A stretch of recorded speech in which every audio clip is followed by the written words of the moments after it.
Hey! Nungari po?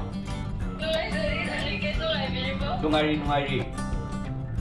Aise pathaise ururagane yam tamningba yam chaningba poebo konta tabiba yagadra Sure. Soidana yani.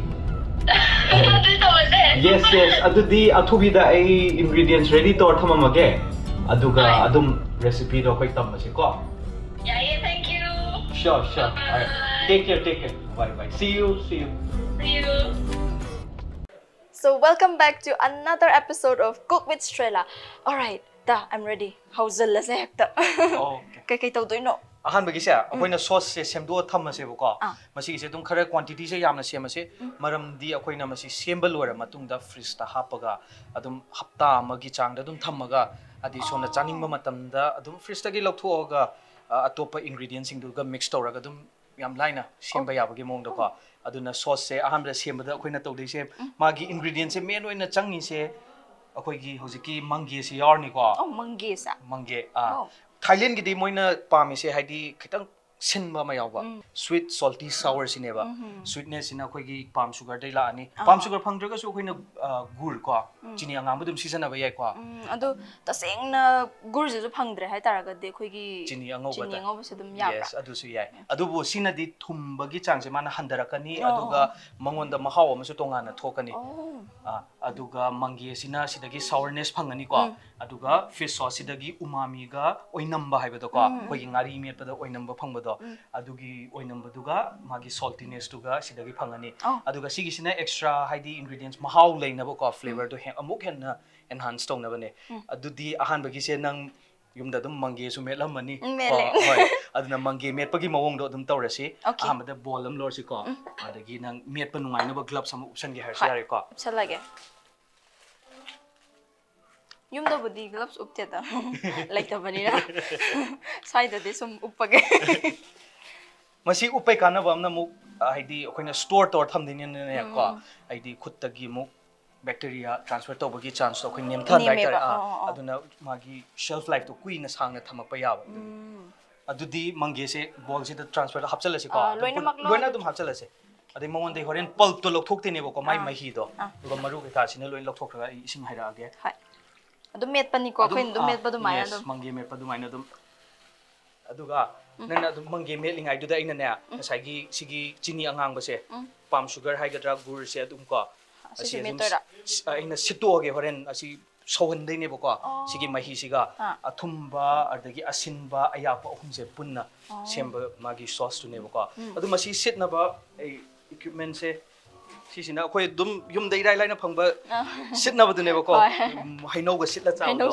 si pu thor ba da haino re aseng wage aduga sina mu akhoi professional kangbu na season na ba ne ba ko micro blade ko wi ko sina mu aina comfortable oiba si doina season na ge ko ina ko nang adu met lingai du da aina si chini angam se sit hora ge aduga na marak tu da dum ising wala ga su dum haijan ba yai ko adugi do hai movie da ga yam uba do kaino master chef ka yeng da ga yaw budu ne dum ngami go dum met to na tra adu phasana keno tor ga magi pulp sing do loin lok thok ko aduga nang ne yare haira khanda dum magi maru sing do lok thok pi ba yare aduga khitang dilute to ba ya gini adugi do ising khara hapsala go ren boil to na ba sauce to same dei ni no ko mit amana som de yeng biro hai kyam hapte na to adu chang do adum yarni horen wala ga su ko adum sauce hapsan akoina ising do dum sauce to horen hapchan ba yani singa tang ka sira ai keno tor ge yai okay singa tang keno tor lo sala age si keno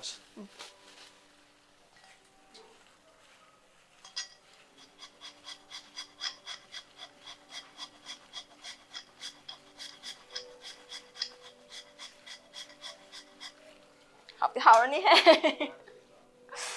moro chulai re moro ko pa sa thum ka sa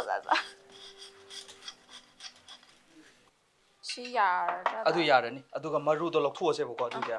maru se kamana lo thokani maru do adum ai strainer ama par ga ko sida adu sina hape chana ko kha ke su ya bolaga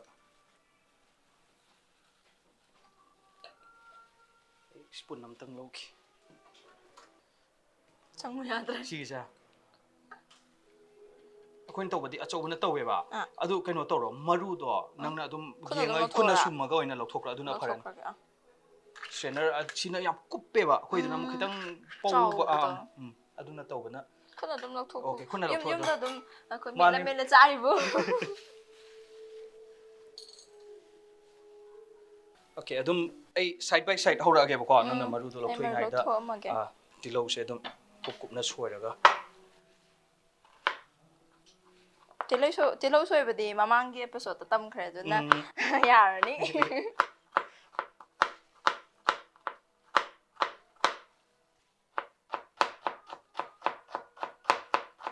ꯀꯨꯞꯅꯀꯣ ꯁꯨꯃꯥꯏꯅ ꯀꯨꯞꯅ ꯁꯣꯏꯕꯤꯌꯨ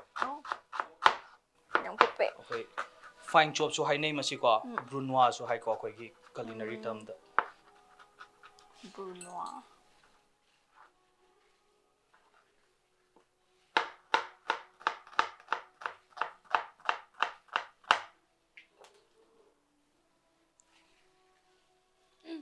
ꯑꯩꯁꯦ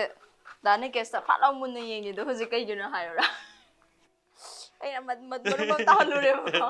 ꯗꯥꯅ ꯀꯦꯁꯁꯦ ꯑꯁꯦꯡꯕꯒꯤ ꯑꯣꯟ ꯁ꯭ꯀ꯭ꯔꯤꯟꯗ ꯑꯩꯈꯣꯏꯒꯤ ꯚ꯭ꯌꯨꯋꯔꯁꯤꯡꯅꯁꯨ ꯑꯗꯨꯝ ꯈꯪꯉꯝꯒꯗꯕ ꯃꯥꯜꯂꯦ very clean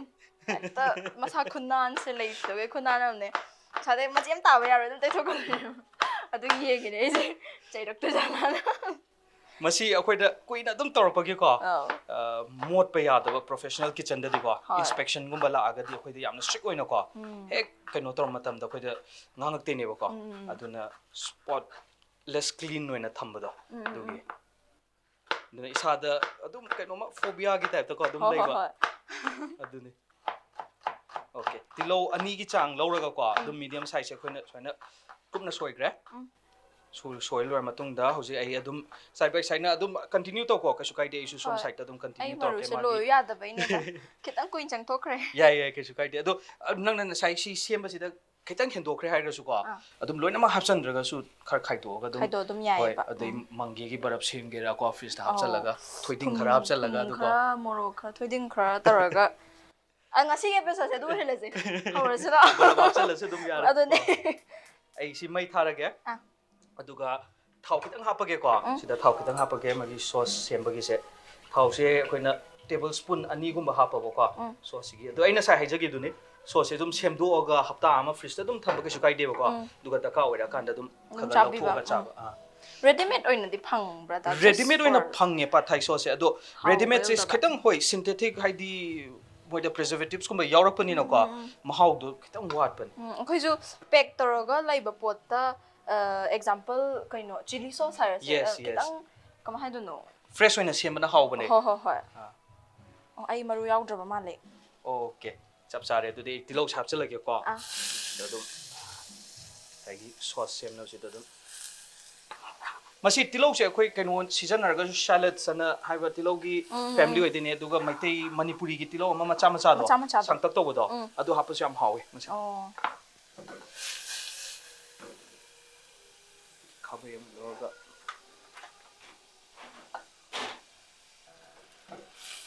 ꯁꯤꯒꯤ ꯑꯔꯦꯝꯕꯁꯦ ꯑꯗꯨꯝ ꯂꯪꯊꯣꯛꯈ꯭ꯔꯅꯤꯀꯣ ꯗꯥ ꯑꯗꯨꯝ ꯀꯩꯅꯣ ꯇꯧꯔꯁꯦ ꯑꯗꯨꯗꯤ ꯑꯩ ꯃꯁꯤ ꯈꯥꯕꯩ ꯑꯃ ꯂꯧꯔꯒꯀꯣ ꯍꯥꯏꯐꯦꯠ ꯇꯤꯜꯍꯧꯁꯦ ꯍꯥꯞꯄꯦ ꯍꯥꯏꯐꯦꯠ ꯉꯧꯔꯒꯀꯣ ꯌꯥꯝ ꯃꯨꯟꯅ ꯉꯧꯗ꯭ꯔꯁꯨ ꯌꯥꯏ ꯈꯤꯇꯪ ꯃꯥꯒꯤ ꯇ꯭ꯔꯥꯟꯁꯂꯨꯁꯦꯟ ꯑꯣꯏꯔꯛꯄ ꯇꯥꯏꯃꯤꯡꯗꯣ ꯑꯗꯨꯗ ꯆꯞ ꯆꯥꯔꯦ ꯃꯁꯤꯗ ꯑꯗꯨꯝ ꯉꯁꯥꯏ ꯑꯩꯅ ꯃꯁꯤ ꯑꯩꯈꯣꯏꯒꯤ ꯀꯩꯅꯣꯗꯨꯅꯤꯀோ ꯉꯥꯔꯤ ꯈꯖꯤꯡꯗꯨꯅꯤ ꯑꯣ. ꯕꯖꯥꯔꯗ ꯑꯗꯨꯝ ꯐꯪꯕ ꯉꯥꯔꯤ ꯈꯖꯤꯡꯗꯣ ꯑꯩꯅ ꯏꯁꯤꯡꯗ ꯇꯤꯡꯊꯣꯛꯑꯒ ꯃꯥꯒꯤ ꯐꯠꯇꯕ ꯂꯩꯉꯣꯏ ꯌꯥꯎꯔꯝꯕ ꯈꯣꯠꯄ ꯃꯌꯥꯝꯗꯣ ꯐꯖꯅ ꯆꯥꯝꯊꯣꯛꯑꯕꯅꯤ ꯃꯁꯤ ꯑꯗꯨꯝ ꯁꯤꯗ ꯍꯥꯞꯆꯟꯕ ꯌꯥꯔꯦꯀꯣ ꯀꯌꯥꯃꯨꯛ ꯌꯥꯝꯅꯒꯗꯤ ꯍꯥꯞꯀꯅꯤ ꯑꯗꯨ ꯁꯣꯁ ꯁꯦꯝꯕꯒꯤ ꯆꯥꯡꯗꯨꯒꯤ ꯃꯇꯨꯡ ꯏꯜꯂꯦꯕꯀꯣ ꯑꯩꯈꯣꯏꯅ ꯁꯤꯒꯤ ꯀ꯭ꯋꯥꯟꯇꯤꯇꯤꯁꯦ ꯌꯦꯡꯉꯒꯗꯤ ꯑꯩꯈꯣꯏꯅ ꯂꯧꯖꯈ꯭ꯔꯤꯗꯣ ꯒ꯭ꯔꯥꯝ 50ꯃꯨꯛꯀꯤ 50 ꯆꯥꯝꯃꯗꯤ ꯐꯔꯝꯃꯣꯏ ꯑꯗꯨꯒꯤ ꯆꯥꯡꯗ ꯑꯗꯨꯝ ꯑꯣꯀꯦ ꯃꯁꯤꯗꯗꯤ ꯑꯦꯛꯖꯦꯛ ꯐꯣꯔꯃꯨꯂꯥ ꯍꯥꯏꯕ ꯑꯃꯁꯨ ꯐꯣꯂꯣ ꯇꯧꯗ꯭ꯔꯁꯨ ꯂꯩꯇꯦꯕ ꯏꯟꯁꯇꯤꯡꯛꯇꯣ ꯍꯣꯏ ꯒꯠ ꯐꯤꯂꯤꯡꯗꯣꯀꯣ ꯑꯥ. ꯍꯥꯏꯗꯤ ꯀꯨꯀꯤꯡ ꯍꯥꯏꯕꯁꯤꯗꯤ ꯒꯠ ꯐꯤꯂꯤꯡꯗ ꯂꯩꯕꯅꯤꯅꯀꯣ ꯃꯥꯅꯦ ꯁꯤ ꯉꯥꯏꯍꯥꯛꯇꯪ ꯉꯧꯔꯁꯦ ꯃꯥꯒꯤ ꯃꯅꯝꯗꯣ ꯉꯧꯕꯒꯤ ꯃꯅꯝꯗꯣ ꯂꯥꯛꯇ꯭ꯔꯤ ꯐꯥꯎꯀꯣ ꯃꯅꯝꯗꯤ ꯂꯣꯏ ꯅꯨꯡꯁꯤꯔꯦ ꯑꯩꯉꯣꯟꯗꯗꯤ ꯈꯤꯇꯪ ꯃꯤꯅꯤꯠ 2ꯒꯨꯝꯕꯀꯣ ꯑꯗꯨꯝ ꯁꯨꯃꯥꯏꯅ ꯁ꯭ꯇꯔ ꯐ꯭ꯔꯥꯏ ꯑꯗꯨꯝ ꯇꯧꯕꯤꯕ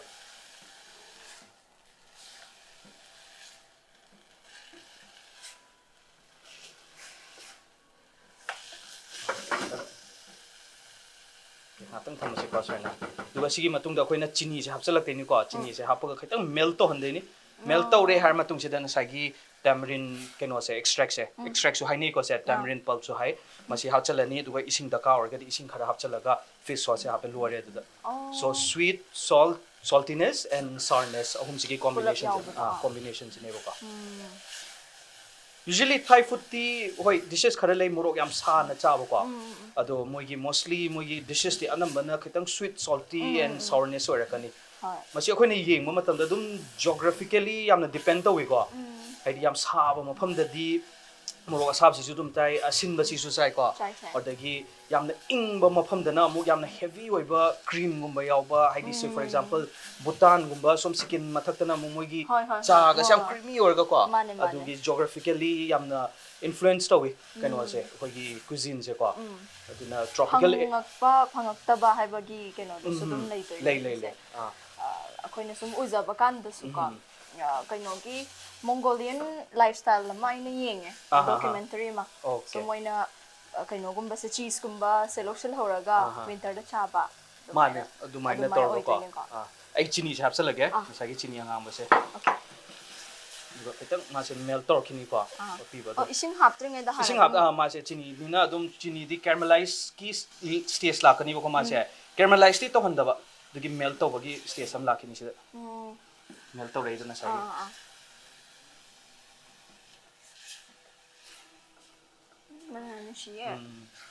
Thailand manam namme ko Thai food ni na kitchen da jaga pada Thailand manam namme high grow ne okay yare si ma mel to bahore ko si khaga khitang lam sudi yauri ma se si magi bruk sor pa timing che chini angang ban na sa gi bruk sor pa timing si da si perfect ware si da ko si loina ma hap traga su loina hap ko su ma overpowering to gini bo ko aduna magi ta ka oi ba chang do hape dieng ga equal quantity da akoina si da tilau ga khajing gi quantity aduga chini si gi equal quantity da ko si happy ga se okay sina barap sana ba yes aduna dum me la char ju are barap ko adu da thoiding khara hap chal laga dum aduga masi kaino ne mayam na Pad Thai noodles ko soy sauce hap nei ko do ta sing bo original recipe da di soy sauce hap oi soy sauce yaw da ko aduga soy sauce ina kamaina tori no haiba matam da akoina fish sauce ki replacement oina vegetarian version da di soy sauce na muksi gi mahut sin ba yai ko oinam na ba mahau du umami ma su soy sauce su kaino da gi sembani na ko fermented soybean dai sembani na sinamo fermented fish da gi sembani ba vegetarian version da na soy sauce na mahut sin bi ba fish sauce ko adum like 200 ml ki chang do ko happy ba chang se am kan na kama hai ni rocket science ki tap ta iraga olaga tawbagi mahutta instinctual oina instinct toraga gut feeling da depend toraga tawbase yang ngai je se maraga di masi experience sagi su la ko soiraga adigi aham da thong ko matam da dum mayam na kiraga su ko adum kai su kai de soiba adune soiba dagi loina tam ai soiro doini yum chat laga ai kange duga mana no si sweetness yarmani saltiness yarni duga sinbagi sourness to ka adi ahum da Brand flavor ahum da sindu jile duga phum ma ju ki tang yaw sweetness ne hau jam hau we sini ko magi sauce si da yare adu si jar gumam da hapaga ko adum fridge ta thamraga air tight ta dum ko aduga dum season hoi daka ore kan da ko first taste ta si lore matung da koi keno tor si noodles e phutla si ko noodles e phutpa lore di lore bagum bane ko ate si di thuna quick stir fry ne moi gi di tasing na di si di street food ne ko aduna everything semdu thamani aduga koi gi su bora harga bora lai chap matam da loina ka leramani laga thamani ka ga thamani aduga tak taurga adumaina tor minute ani da loiba yaba pot ne ko char long thuna taurga ko aduna si leire si matung da jing noodles phutla si noodles phut pa ngai ngai da khoi gi khajing hap ka da se usually khajing hap ya re ko adagi crab meat hap ya re adagi squid hap ya re ko adu khoi so mostly kind of the seafood the incline yes seafood oina moi gi di samudra man aksu oina ko seafood oina kind of traditionally seafood recipe oiba kind of se pa thai se ko okay adudi hojik noodles phut pa ko aduga noodles phut pangai ringai da na sagi da ka oiba ingredients so seasoner se hoi adu kind of ne traditional recipe da ꯀꯩꯅꯣ ꯍꯥꯏ ꯃꯁꯤ ꯑꯩꯈꯣꯏꯅ ꯄꯥꯠ ꯊꯥꯏ ꯅꯨꯗꯜꯁꯦ rice noodles ꯆꯦꯡꯗꯒꯤ ꯁꯦꯝꯕꯅꯦꯕꯀꯣ ꯃꯣꯏꯁꯦ ꯇꯁꯦꯡꯅ ꯑꯗꯨꯒ ꯃꯣꯏꯅ boil ꯇꯧꯒꯅꯣ ꯍꯥꯏ ꯃꯣꯏꯒꯤ ꯑꯗꯨꯕꯨ ꯑꯩꯈꯣꯏꯅ ꯍꯧꯖꯤꯛꯀꯤ ꯃꯅꯤꯄꯨꯔ ꯃꯥꯔꯀꯦꯠꯇ ꯐꯪꯉꯤꯕ ꯅꯨꯗꯜꯁꯤꯗꯤ ꯈꯤꯇꯪ ꯇꯐ ꯑꯣꯏꯕ ꯑꯣꯜꯔꯦꯗꯤ ꯗꯤꯍꯥꯏꯗ꯭ꯔꯦꯠꯇ ꯍꯥꯏꯔꯒꯁꯨ ꯑꯦꯛꯁꯇ꯭ꯔꯥ ꯑꯣꯏꯈ꯭ꯔꯦꯕꯀꯣ ꯃꯣꯏꯁꯤꯅ ꯑꯃꯨꯛ ꯀꯨꯏꯅ ꯁꯦꯜꯐ ꯂꯥꯏꯐꯇꯣ ꯊꯝꯃꯛꯄ ꯌꯥꯅꯕ ꯑꯗꯨꯅ ꯃꯣꯏꯗꯤ ꯑꯃꯨꯛ ꯕꯣꯏꯜ ꯇꯧꯗ꯭ꯔꯗꯤ ꯑꯃꯨꯛ ꯃꯨꯟꯗꯕꯀꯣ ꯑꯗꯨꯒ ꯃꯣꯏ ꯑꯥꯒꯤ ꯁ꯭ꯇ꯭ꯔꯤꯠ ꯐꯨꯗꯇ ꯁ꯭ꯇ꯭ꯔꯤꯠꯇ ꯐꯪꯉꯤꯗꯨꯗꯤ ꯑꯗꯨꯝ ꯐ꯭ꯔꯦꯁ ꯑꯣꯏꯅ ꯁꯦꯝꯃꯒ ꯖꯁ ꯁꯣꯛ ꯇꯧꯔꯀꯥꯟꯗ ꯏꯁꯤꯡꯗ ꯁꯣꯛ ꯇꯧꯔꯀꯥꯟꯗ ꯑꯗꯨꯗꯤ ꯁꯨꯃꯥꯏꯅ ꯇꯤꯡꯉꯒ ꯑꯗꯨꯝ ꯁꯤꯖꯤꯟꯅꯕ ꯌꯥꯕ ꯃꯈꯨꯝ ꯑꯃ ꯈꯨꯝꯖꯤꯜꯂꯒ ꯀꯣ ꯑꯊꯨꯅ ꯁꯧꯅꯕ ꯑꯣꯀꯦ ꯃꯔꯛꯁꯤꯗ ꯑꯩꯈꯣꯏ ꯀꯩꯅꯣ ꯇꯧꯔꯁꯦ ꯈꯖꯤꯡꯁꯦ ꯀ꯭ꯂꯤꯟ ꯇꯧꯔꯁꯦꯕꯀꯣ ꯈꯖꯤꯡ ꯀꯣ ꯃꯥꯏ ꯐꯖꯅ ꯀ꯭ꯂꯤꯟ ꯇꯧꯕꯁꯦ ꯑꯩ ꯗꯦꯃꯣꯟꯁꯇ꯭ꯔꯦꯠ ꯇꯧꯖꯒꯦ ꯑꯍꯥꯟꯕꯗ ꯃꯥꯒꯤ ꯁ꯭ꯀꯤꯟꯁꯦ ꯐꯖꯅ ꯁꯦꯜꯁꯦ ꯀꯣ ꯁꯦꯜꯁꯦ ꯍꯥꯟꯅ ꯐꯖꯅ ꯂꯧꯊꯣꯛꯑꯁꯤ ꯈꯨꯠꯅ ꯑꯗꯨꯝ ꯀꯣ ꯑꯗꯨꯒ ꯃꯀꯣꯛꯁꯦ ꯍꯥꯞꯄꯁꯨ ꯌꯥꯏ ꯑꯗꯣ ꯄꯥꯠꯊꯥꯏꯒꯤ ꯑꯣꯏꯅꯗꯤ ꯑꯩ ꯌꯨꯖ꯭ꯋꯦꯂꯤ ꯃꯌꯥꯝꯅ ꯍꯥꯞꯅꯗꯕꯅꯦꯕꯀꯣ ꯑꯗꯨꯅ ꯃꯀꯣꯛꯁꯦ ꯂꯧꯊꯣꯛꯑꯒꯦ ꯃꯃꯩꯁꯦ ꯑꯗꯨꯝ ꯁꯨꯃꯥꯏꯅ ꯈꯔ ꯀꯣ ꯐꯖꯅꯕ ꯑꯗꯨꯝ ꯍꯥꯞꯄ ꯌꯥꯏ ꯑꯗꯨꯒ ꯃꯥꯒꯤ ꯗꯤꯚꯦꯟ ꯇꯧꯕꯀꯣ ꯑꯗꯨ ꯊꯥꯡꯗꯣ ꯄꯥꯁ ꯇꯧꯕꯤꯌꯣ ꯑꯗꯨꯒ ꯃꯥꯒꯤ ꯁꯤꯒꯤ ꯀꯩꯅꯣꯁꯤꯗ ꯁꯨꯃꯥꯏꯅ ꯁꯥꯡꯅ ꯍꯜꯂꯒ ꯁꯤꯒꯤ ꯚꯦꯟꯁꯦꯀꯣ ꯑꯃꯨꯕꯁꯦ ꯁꯤ ꯑꯟꯋꯥꯟꯇꯦꯗ ꯑꯩꯈꯣꯏꯅ ꯄꯥꯝꯗꯕ ꯀꯩꯅꯣꯅꯦꯕꯀꯣ ꯁꯤ ꯁꯨꯃꯥꯏꯅ ꯑꯗꯨꯝ ꯁꯠꯇꯣꯛꯄꯤꯈꯤꯕ ꯑꯗꯨꯒ ꯐꯖꯅ ꯀ꯭ꯂꯤꯟ ꯇꯧꯕ ꯁꯤ ꯂꯩꯔꯦꯀꯣ ꯁ꯭ꯔꯤꯝꯞ ꯑꯃ ꯐꯖꯅ ꯀ꯭ꯂꯤꯟ ꯇꯧꯕꯁꯦ ꯑꯗꯨꯗꯤ ꯅꯪꯁꯨ ꯇ꯭ꯔꯥꯏ ꯇꯧꯒꯦꯔꯥ ꯁꯦ ꯑꯣꯀꯦ ꯍꯩꯇ꯭ꯔꯗꯤ ꯄꯤꯊꯣꯔꯛꯇꯣꯏꯅꯤ ꯌꯥꯕ ꯅꯠꯇ꯭ꯔꯣ ꯑꯋꯥ ꯑꯋꯥ ꯍꯥꯏꯔꯒ ꯀꯗꯣꯝꯗꯒꯤꯅꯣ ꯁꯤꯗꯒꯤ ꯑꯗꯨꯝ ꯌꯦꯁ ꯑꯗꯨ ꯃꯥꯒꯤ ꯑꯗꯨꯗꯒꯤ ꯁꯦꯠꯄ ꯍꯧꯕ ꯌꯥꯔꯦ ꯂꯥꯏꯟ ꯑꯗꯨꯝ ꯂꯥꯛꯏꯀꯣ ꯂꯥꯏꯟ ꯁꯠ ꯑꯗꯨꯝ ꯂꯥꯛꯄꯅꯤ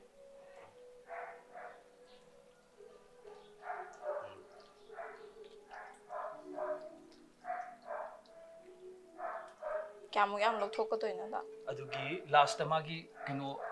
ꯑꯗꯨꯐꯥꯎ ꯂꯧꯊꯣꯛꯄ ꯌꯥꯔꯤ ꯑꯗꯨꯐꯥꯎ ꯂꯧꯊꯣꯛꯑꯒ ꯊꯣꯛꯂꯛꯇ꯭ꯔꯦ ꯈꯤꯇꯪ ꯂꯣꯏꯔꯛꯄꯩꯗꯣ ꯀꯟꯕꯅꯦꯀꯣ ꯀꯜꯂꯦ ꯁꯥꯏꯁꯤꯅ ꯈꯔ ꯑꯇꯩꯗꯤ ꯌꯥꯝ ꯂꯥꯏꯅ ꯊꯣꯛꯂꯛꯑꯦ ꯑꯗꯨꯒꯤꯗꯤ ꯂꯥꯏꯟ ꯊꯣꯛꯂꯛꯑꯅꯤ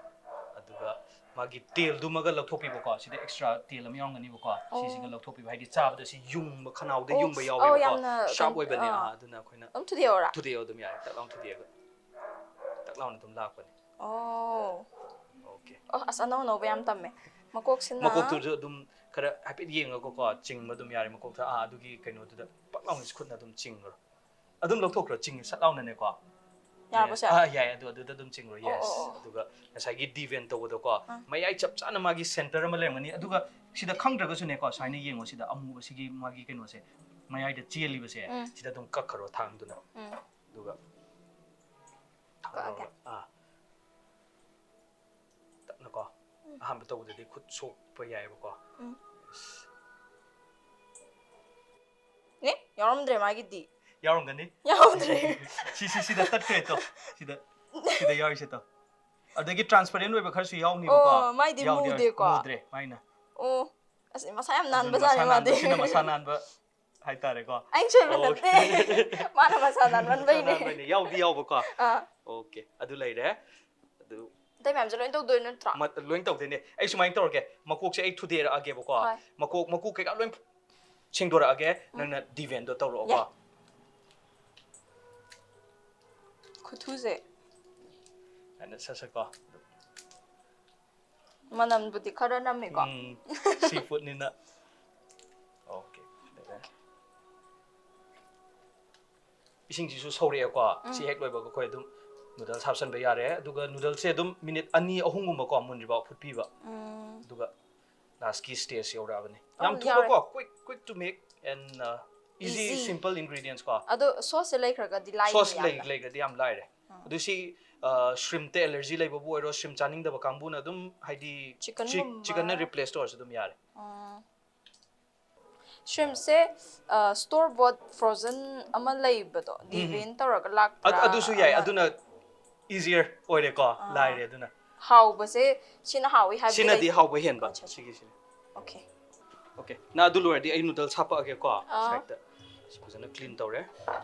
ꯑꯗꯨꯒ ꯅꯨꯗꯜꯁ ꯐꯨꯠꯂꯦ ꯍꯧꯖꯤꯛ ꯑꯗꯨꯒ ꯁꯤ ꯍꯦꯛ ꯐꯨꯠꯄꯗꯩꯗꯤ ꯑꯗꯨꯝ ꯁ꯭ꯇꯔ ꯐ꯭ꯔꯥꯏ ꯇꯧꯕ ꯌꯥꯔꯦ ꯑꯗꯨꯒ ꯂꯣꯏꯔꯦ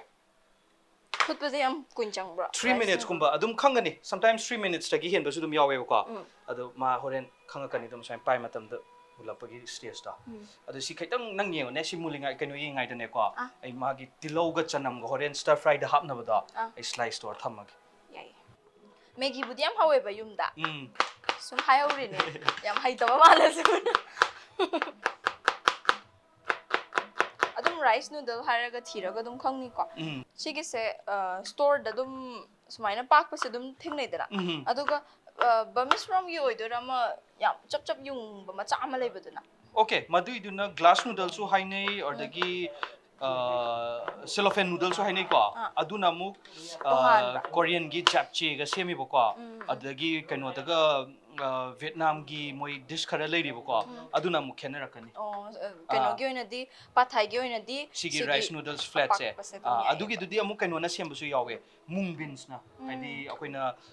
ꯃꯨꯡ ꯗꯥꯜꯅ ꯆꯥꯅꯔꯤꯕꯗꯣꯀꯣ ꯑꯗꯨꯒꯤꯗꯨꯅ ꯁꯦꯝꯕ ꯁꯤꯅ ꯑꯃꯨꯛ ꯔꯥꯏꯁꯅ ꯁꯦꯝꯃꯛꯄ ꯑꯣꯀꯦ ꯇꯤꯜꯍꯧ ꯀꯨꯞꯅ ꯁꯣꯏꯔꯦ ꯆꯅꯝ ꯀꯨꯞꯅ ꯁꯣꯏꯔꯦꯀꯣ ꯇꯤꯜꯍꯧꯅꯦ ꯆꯅꯝꯅꯦ ꯇꯤꯜꯍꯧꯅꯦ ꯆꯅꯝꯅꯦ ꯌꯥꯝ ꯁꯤꯝꯄꯜ ꯑꯣꯏꯅꯀꯣ ꯑꯗꯨꯒ ꯑꯩꯈꯣꯏ ꯀꯩꯅꯣꯁꯨ ꯗꯔꯀꯥꯔ ꯑꯣꯏꯒꯅꯤ ꯅꯥꯀꯨꯞꯄꯤꯁꯦ ꯁꯣꯔꯤ ꯅꯄꯥꯛꯄꯤꯁꯦ ꯃꯁꯤꯁꯨ ꯃꯣꯏꯗ ꯁꯤꯖꯤꯟꯅꯩꯌꯦꯕꯀꯣ ꯑꯩꯈꯣꯏ ꯃꯅꯤꯄꯨꯔꯗ ꯐꯪꯉꯤꯕ ꯅꯄꯥꯛꯄꯤꯁꯦ ꯑꯗꯨꯝ ꯁꯤꯖꯤꯟꯅꯕ ꯌꯥꯏ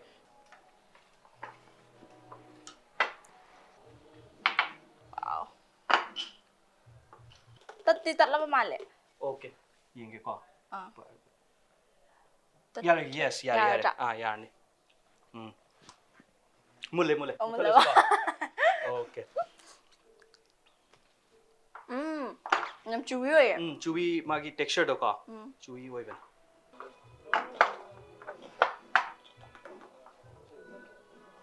ꯑꯣꯀꯦ ꯌꯥꯏ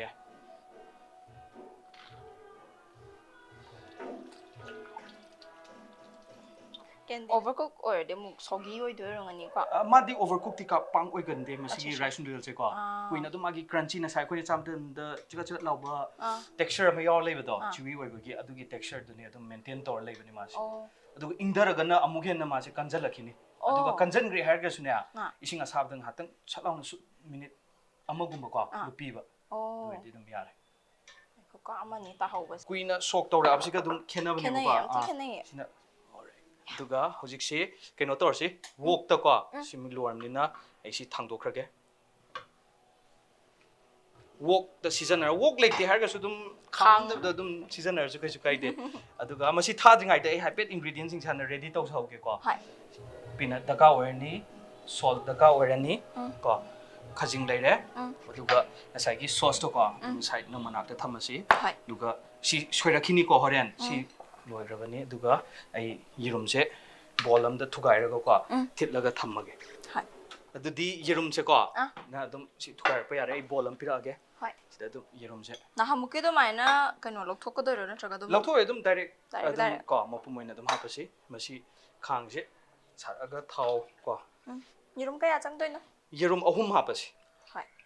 ꯊꯥꯎꯁꯦ ꯑꯗꯨꯝ ꯈꯤꯇꯪ ꯑꯦꯛꯁꯇ꯭ꯔꯥ ꯍꯥꯞꯄꯤꯕꯀꯣ ꯀꯩꯒꯤꯅꯣꯗ ꯌꯦꯔꯨꯝꯁꯨ ꯑꯃꯨꯛ ꯉꯧꯔꯛꯈꯤꯗꯣꯏꯅꯤꯅꯀꯣ ꯌꯦꯔꯨꯝꯗꯤ ꯊꯥꯎꯁꯨ ꯆꯨꯞꯄꯤꯅ ꯑꯗꯨꯅ ꯇꯦꯕꯜ ꯁ꯭ꯄꯨꯟ 3ꯒꯨꯝꯕ ꯍꯥꯞꯄꯤꯔꯁꯤ ꯌꯦꯔꯨꯝ 3 ꯊꯨꯒꯥꯏꯔꯦ ꯑꯣꯀꯦ ꯌꯥꯔꯦ ꯑꯗꯨꯒ ꯅꯪ ꯁꯤ ꯇꯣꯡꯁꯤ ꯁꯤꯖꯤꯟꯅꯔꯒ ꯑꯗꯨꯝ ꯁꯨꯃꯥꯏꯅ ꯐꯨꯠꯄꯤꯕ ꯌꯥꯔꯦꯀꯣ ꯑꯩꯈꯣꯏꯒꯤ ꯑꯦꯖꯤꯌꯟ ꯀꯨꯀꯤꯡ ꯁꯥꯎꯠ ꯏꯁ ꯑꯦꯖꯤꯌꯟ ꯀꯨꯀꯤꯡꯒꯤ ꯍꯥꯏꯔꯒꯗꯤ ꯍꯥꯏ ꯐ꯭ꯂꯦꯝꯗꯀꯣ ꯃꯥꯗꯤ ꯆꯨ ꯇꯧꯔꯒ ꯀ꯭ꯋꯤꯛ ꯀꯨꯀꯤꯡꯅꯦ ꯁ꯭ꯇꯔ ꯐ꯭ꯔꯥꯏꯅꯦꯕꯀꯣ ꯑꯗꯨꯒ ꯑꯩꯈꯣꯏꯒꯤ ꯏꯟꯗꯤꯌꯟ ꯀꯨꯀꯤꯡꯗꯅ ꯑꯃꯨꯛ ꯃꯅꯤꯄꯨꯔꯤ ꯀꯨꯀꯤꯡ ꯍꯥꯏꯗꯅ ꯑꯩꯈꯣꯏꯅ ꯁ꯭ꯂꯣ ꯀꯨꯀꯤꯡ ꯀꯧꯋꯦꯕꯀꯣ ꯑꯩꯈꯣꯏꯅ ꯃꯩ ꯄꯤꯛꯅ ꯊꯥꯔꯒ ꯀꯥꯡꯒꯧꯒ ꯀꯨꯏꯅ ꯉꯧꯕꯗꯣ ꯉꯧꯕꯗꯣ ꯃꯣꯏꯁꯤꯅ ꯑꯃꯨꯛ ꯁ꯭ꯇꯔ ꯐ꯭ꯔꯥꯏ ꯁꯠ ꯂꯥꯎꯅ ꯇꯧꯕ ꯑꯗꯨꯅ ꯁꯤꯗ ꯑꯗꯨꯝ ꯍꯥꯞꯄꯤꯔꯁꯤ ꯇꯤꯜꯍꯧ ꯆꯥꯏꯁꯟꯈ꯭ꯔꯁꯤ ꯒꯥꯔꯂꯤꯛꯁꯨ ꯑꯗꯨꯝ ꯆꯥꯏꯁꯟꯕ ꯌꯥꯔꯦꯀꯣ ꯁꯤꯗ ꯑꯗꯨ ꯑꯗꯨꯝ ꯂꯧꯔꯒꯦ ꯁꯤ ꯂꯦꯗꯜꯁꯦ ꯇꯧꯔꯒ ꯑꯣꯠꯂꯁꯤꯀꯣ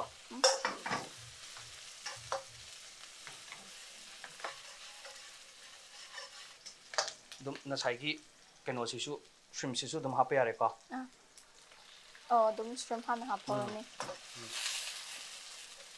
ꯑꯗꯨꯒ ꯃꯥꯗꯤ ꯌꯥꯝ ꯊꯨꯅ ꯃꯨꯟꯕꯅꯦ ꯑꯗꯨꯅ ꯁꯨꯃꯥꯏꯅ ꯈꯤꯇꯪ ꯏꯟꯊꯣꯛꯄꯤꯈ꯭ꯔꯣꯀꯣ ꯈꯤꯇꯪ ꯏꯟꯊꯣꯛꯑꯒ ꯊꯥꯎ ꯁꯨꯃꯥꯏꯅ ꯈꯤꯇꯪ ꯂꯧꯔꯒ ꯁꯤꯒꯤ ꯊꯥꯎꯁꯤꯗ ꯉꯁꯥꯏꯒꯤ ꯌꯦꯔꯨꯝꯁꯦ ꯑꯗꯨꯝ ꯍꯩꯖꯤꯟꯕꯤꯕ ꯁꯨꯃꯥꯏꯅ ꯅꯥꯏꯁ ꯑꯣꯀꯦ ꯌꯦꯔꯨꯝ ꯂꯩꯔꯦ ꯉꯥꯏꯍꯥꯛꯇꯪ ꯃꯨꯟꯕ ꯉꯥꯏꯕ ꯑꯣꯏꯅꯀꯣ 30 ꯁꯦꯀꯦꯟꯗꯒꯨꯝꯕ ꯁꯨꯃꯥꯏꯅ ꯁꯥꯏꯠꯇ ꯑꯗꯨꯝ ꯁꯦꯝ ꯄꯦꯟꯗ ꯁꯥꯏꯠꯇꯅꯦꯕꯀꯣ ꯇꯧꯔꯤꯁꯦ ꯑꯃꯁꯤꯅ ꯈꯤꯇꯪ ꯏꯟꯊꯣꯛꯄꯤꯈ꯭ꯔꯒ ꯃꯩ ꯆꯪꯍꯟꯗꯕꯀꯣ ꯑꯗꯨꯒ ꯁꯥꯏꯠꯁꯤꯗ ꯌꯦꯔꯨꯝꯁꯦ ꯑꯗꯨꯝ ꯍꯧꯔꯦ ꯁꯨꯃꯥꯏꯅ ꯁ꯭ꯀ꯭ꯔꯦꯝꯕꯜꯅꯤꯀꯣ ꯇꯧꯗꯣꯏꯁꯦ ꯁ꯭ꯀ꯭ꯔꯦꯝꯕꯜ ꯇꯧꯔꯛꯑꯅꯤ खितंग स्क्रैम्बल तब होरागा अदुम मिक्स तौबीबा यारेको मैदे अदुम यामना हाई ओइना अदुम थाइबा मीडियम हाई मीडियम आई खितंग लेथगे यामना कासल ए हारगदि को खितंग लेथबीबा ꯑꯗꯨꯒ ꯑꯃ ꯒ꯭ꯌꯥꯁ ꯑꯃꯒꯁꯨ ꯑꯃꯨꯛ ꯃꯥꯟꯅꯗꯦ ꯃꯥꯟꯅꯗꯦ. ꯑꯗꯨꯅꯀꯣ ꯆꯥꯡ ꯑꯃꯗ ꯌꯦꯡꯉꯒ ꯀꯥꯍꯟꯗ꯭ꯔ ꯂꯣꯏꯔꯦ ꯍꯣꯏ. ꯍꯧꯍꯜꯂ ꯂꯣꯏꯔꯦ ꯃꯅꯝ ꯌꯥꯝ ꯅꯨꯡꯁꯤꯌꯦꯕ ꯂꯩꯔꯦ ꯁꯤꯗꯒꯤ ꯅꯨꯗꯜꯁ ꯍꯥꯞꯄꯛꯄ ꯌꯥꯔꯅꯤꯀꯣ ꯅꯨꯗꯜꯁꯁꯨ ꯑꯗꯨꯝ ꯁꯤꯗ ꯅꯪ ꯍꯥꯞꯆꯜꯂꯛꯑꯣ ꯑꯗꯨꯝ ꯌꯥꯔꯦ ꯑꯗꯨꯒꯤꯗꯨꯗꯤ ꯊꯥꯏꯅ ꯁ꯭ꯀꯨꯜꯗ ꯃꯦꯒꯤ ꯍꯧꯔ ꯄꯨꯔꯒ ꯀꯦꯛ ꯃꯦꯒꯤ ꯀꯦꯛ ꯑꯣꯟꯕꯗꯣ ꯑꯗꯨꯅꯦ ꯁꯤ ꯇꯣꯍꯜꯂꯣꯏꯒꯦ ꯍꯥꯏꯔꯒꯅ ꯑꯩꯈꯣꯏꯅ ꯏꯁꯤꯡꯒꯨꯝꯕꯗꯀꯣ ꯏꯁꯤꯡ ꯑꯌꯤꯡꯕꯗ ꯑꯗꯨꯝ ꯇꯤꯡꯉ ꯊꯝꯕ ꯑꯗꯨꯕꯨ ꯈꯨꯗꯛꯇ ꯑꯩꯈꯣꯏꯅ ꯁꯦꯝꯕꯅꯤꯅ ꯀꯩꯁꯨ ꯀꯥꯏꯗꯦ ꯑꯗꯨꯝ ꯁꯤ ꯊꯨꯒꯥꯏꯕ ꯑꯗꯨꯝ ꯌꯥꯒꯤꯅꯤ ꯑꯗꯨꯒ ꯉꯁꯥꯏꯒꯤ ꯁꯣꯁꯇꯣ ꯑꯩ ꯁ꯭ꯄꯨꯟ ꯑꯃ ꯄꯤꯔꯛꯀꯦ ꯑꯗꯒꯤ ꯅꯪ ꯁ꯭ꯄꯨꯟ ꯈꯔ ꯑꯗꯨꯝ ꯑꯦꯁ ꯔꯤꯀ꯭ꯋꯥꯌꯔꯗ ꯀꯣ ꯑꯗꯨꯝ ꯍꯥꯞꯄ ꯌꯥꯔꯦ ꯑꯗꯨꯒꯤ ꯁꯣ ꯏꯁꯥꯒꯤ ꯄꯥꯝꯖꯕ ꯆꯥꯡ ꯄꯥꯝꯖꯕ ꯆꯥꯡꯗ ꯍꯣꯏ ꯈꯤꯇꯪ ꯍꯥꯏꯗꯤ ꯁ꯭ꯇ꯭ꯔꯣꯡ ꯑꯣꯏꯅ ꯆꯥꯅꯤꯡꯕ ꯀꯥꯡꯕꯨꯅ ꯑꯗꯨꯝ ꯑꯦꯛꯁꯇ꯭ꯔꯥ ꯍꯥꯞꯄꯤꯕ ꯌꯥꯔꯦꯀꯣ ꯍꯥꯞꯄꯒꯦ ꯍꯥꯞꯄꯤꯔꯛꯑꯣ ꯑꯗꯨꯗꯤ Tell me when to stop ꯀ ꯍꯥꯏꯗꯥꯏꯅꯦ when cheese-ꯀ ꯇꯧꯕꯗꯣ ꯁꯤ ꯃꯉꯥ ꯁꯨꯈ꯭ꯔꯕ 5 ꯁꯨꯈ꯭ꯔꯦ 10ꯃꯨꯛ ꯍꯥꯞꯄꯒ ꯑꯍꯥꯟꯕꯒꯤ ꯆꯥꯡꯗꯣ ꯌꯦꯡꯉꯁꯦꯕꯀꯣ 9 10 10 ꯌꯦꯁ ꯋꯥꯠꯂꯁꯨ ꯑꯗꯨꯝ ꯍꯥꯏꯕꯤꯔꯛꯑꯣ ꯌꯥꯝ ꯋꯥꯠꯂꯁꯨ ꯑꯗꯨꯝ ꯂꯩꯔꯤꯉꯩꯗ ꯍꯥꯞꯁꯦꯀꯣ ꯑꯣꯀꯦ ꯅꯪ ꯁꯤ ꯉꯥꯛꯇꯪ ꯁꯨꯃꯥꯏꯅ ꯑꯣꯜꯂꯣꯀꯣ ꯑꯣꯜꯂꯤꯉꯩꯗꯨꯗ ꯑꯩ ꯅꯄꯥꯛꯄꯤꯗꯣ ꯁꯣꯏꯔꯒ ꯍꯥꯞꯆꯜꯂꯛꯑꯒꯦ ꯌꯥꯏ ꯑꯩꯅ ꯍꯩꯖꯕꯤ ꯃꯑꯣꯡꯗ ꯑꯗꯨꯝ ꯑꯣꯠꯀꯦ ꯌꯥꯏ ꯀꯩꯁꯨ ꯀꯥꯏꯗꯦ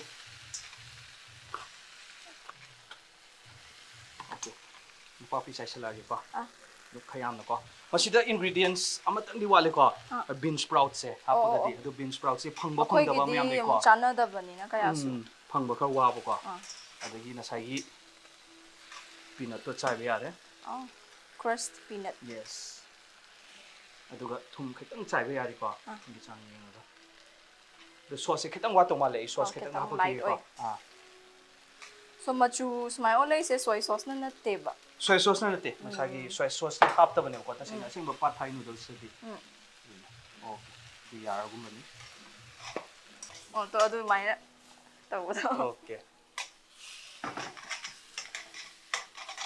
ꯑꯣꯀꯦ ꯁꯤ ꯌꯥꯔꯦꯀꯣ ꯄꯥꯠ ꯊꯥꯏꯁꯤꯗ ꯔꯦꯗꯤ ꯂꯩꯔꯝꯅꯤ ꯑꯗꯨ ꯃꯣꯔꯣꯛ ꯄꯥꯝꯃꯒꯗꯤ ꯁꯤꯗꯀꯣ ꯃꯩ ꯃꯨꯠꯊꯠꯂꯒꯦ ꯁꯤꯗ ꯍꯦꯟꯅ ꯑꯣꯚꯔ ꯀꯨꯛ ꯑꯣꯏꯈ꯭ꯔꯅꯤ ꯑꯗꯨꯒ ꯃꯥꯗꯤ ꯊꯣꯠ ꯊꯣꯠꯁꯨ ꯂꯥꯎꯅꯤꯀꯣ ꯍꯥꯏꯗꯤ ꯑꯇꯩ ꯅꯨꯗꯜꯁ ꯇꯧꯅ ꯌꯥꯝꯅ ꯀꯩꯅꯣ ꯑꯣꯏꯕꯗꯤ ꯑꯣꯏꯔꯣꯏ ꯑꯗꯨꯒ ꯁꯣꯁ ꯈꯤꯇꯪ ꯌꯥꯎꯕꯩ ꯇꯥꯏꯞꯇꯀꯣ ꯑꯗꯨꯃꯥꯏꯅ ꯑꯣꯏꯔꯛꯀꯅꯤ ꯃꯁꯤ ꯌꯥꯔꯦ ꯁꯤ ꯄ꯭ꯂꯦꯇꯤꯡ ꯇꯧꯕ ꯌꯥꯔꯅꯤ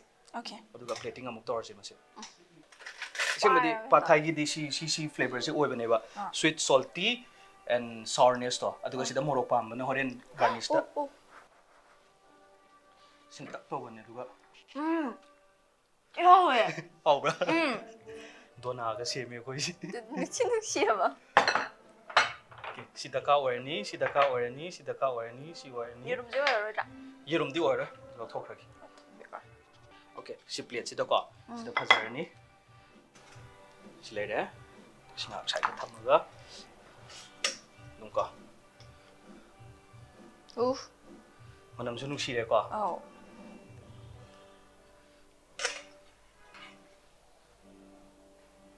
ꯑꯣꯀꯦ ꯑꯩꯅ ꯑꯦꯛꯁꯇ꯭ꯔꯥ ꯍꯧꯔꯦꯀꯣ ꯑꯗꯨꯝ ꯑꯩꯈꯣꯏ ꯀ꯭ꯔꯨ ꯃꯦꯝꯕꯔ ꯃꯌꯥꯝꯁꯨ ꯆꯥꯅꯕꯀꯣ ꯑꯗꯨꯝ ꯑꯗꯨꯝ ꯆꯥꯕ ꯑꯩ ꯌꯥꯔꯦ ꯈꯪꯉꯦ ꯃꯌꯥꯝ ꯉꯥꯏꯔꯤꯕ ꯌꯥꯝ ꯌꯥꯎꯔꯤꯀꯣ ꯑꯗꯨꯒ ꯉꯁꯥꯏꯒꯤ ꯈꯖꯤꯡꯗꯨꯁꯨ ꯈꯔ ꯂꯧꯈꯠꯂꯁꯤꯀꯣ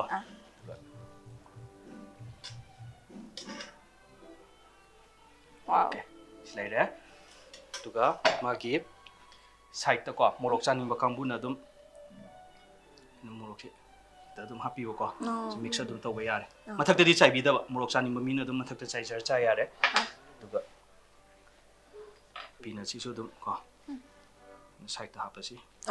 ꯆꯥꯅꯤꯡꯕ ꯃꯤꯒꯤ ꯆꯣꯏꯁꯇ ꯑꯗꯨꯝ ꯑꯗꯨꯒ ꯍꯣꯔꯦꯟ ꯑꯦꯛꯁꯇ꯭ꯔꯥ ꯂꯦꯃꯟ ꯀꯣ ꯁꯥꯕꯅꯤꯅ ꯆꯝꯄ꯭ꯔꯥꯁꯤꯗꯤ ꯑꯗꯨꯝ ꯑꯁꯤꯟꯕ ꯍꯥꯏꯁꯤꯗꯤ ꯑꯁꯥꯕ ꯃꯐꯝꯗꯗꯤ ꯌꯥꯝ ꯆꯥꯅꯩꯌꯦꯕꯀꯣ ꯑꯗꯨꯅ ꯆꯝꯄ꯭ꯔꯥ ꯁꯨꯃꯥꯏꯅ ꯑꯅꯤꯃꯨꯛ ꯄꯤꯔꯁꯤ ꯑꯗꯨꯒ ꯁꯨꯝ ꯁꯤꯗꯤ ꯑꯗꯨꯝ ꯍꯤꯡꯅ ꯆꯥꯔꯁꯨ ꯌꯥꯝꯅꯤꯅꯀꯣ ꯍꯣꯔꯦꯟꯁꯤ ꯃꯣꯏ ꯑꯗꯨꯝ ꯍꯤꯡꯅ ꯆꯥꯏꯌꯦꯕ ꯁꯤ ꯃꯊꯛꯁꯤꯗ ꯑꯗꯨꯝ ꯆꯠꯂꯥꯎ ꯇꯧꯔꯒ ꯑꯗꯨꯝ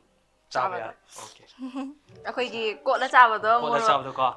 ꯃꯣꯔꯣꯛ ꯃꯦꯠꯂꯒ ꯌꯦꯁ ꯁꯤ ꯂꯩꯔꯦ ꯑꯗꯨꯒ ꯈꯤꯇꯪ ꯃꯁꯛ ꯐꯖꯅꯕꯀꯣ ꯈꯤꯇꯪ ꯆꯥꯏꯁꯜꯍꯧꯒꯦ ꯁꯤꯗ ꯑꯗꯨꯒ ꯃꯣꯔꯣꯛꯁꯨ ꯑꯩꯈꯣꯏꯗꯤ ꯃꯣꯔꯣꯛ ꯑꯗꯨꯝ ꯄꯥꯝꯅ ꯆꯥꯕꯅꯤꯅꯀꯣ ꯈꯤꯇꯪ ꯍꯥꯞꯄꯁꯨ ꯌꯥꯕ꯭ꯔꯥ ꯍꯥꯏꯅ ꯈꯜꯂꯦ ꯐꯖꯅꯕ ꯑꯣꯀꯦ ꯐꯖꯔꯦ ꯁꯤ ꯂꯩꯔꯦ ꯌꯥꯝ ꯁꯤꯝꯄꯜ ꯑꯣꯏꯅ ꯄꯥꯠ ꯊꯥꯏ ꯅꯪꯅꯁꯨ ꯌꯥꯝꯅ ꯄꯥꯝꯕꯀꯣ ꯑꯩꯅ ꯌꯥꯝ ꯄꯥꯝꯖꯕ ꯔꯦꯁꯤꯄꯤꯁꯨ ꯈꯪꯉꯦ ꯑꯗꯨꯗꯤ ꯑꯦꯅꯤ ꯇꯥꯏꯝ ꯁꯦꯝꯕ ꯌꯥꯔꯦꯀꯣ ꯐ꯭ꯔꯦꯟꯁ ꯀꯧꯔꯒ ꯑꯗꯨꯝ ꯌꯨꯝꯗ ꯑꯗꯨꯝ ꯁꯦꯝꯕ ꯌꯥꯔꯦ ꯃꯥꯅꯦ ꯊꯦꯡꯛ ꯌꯨ ꯁꯣ ꯃꯆ ꯗꯥꯅꯤꯀꯦꯁ ꯃꯅꯝꯗꯒꯤ ꯀꯩꯗꯒꯤ ꯄꯨꯡꯉꯥꯎ ꯉꯥꯎꯔꯦꯗ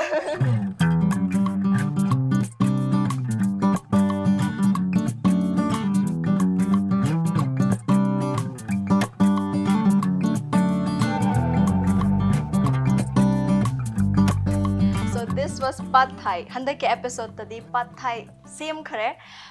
Mayam su soidana try tawraga yengbiyu. Yam kana luba su natte. Aduga mahau si su akhoi ga yam chanai hai tare. Thank you so much for watching this episode of Cook with Strela. Matung da su sung soy soidana nungai nungai ba episode kaya ma puduna lakshage. Thank you.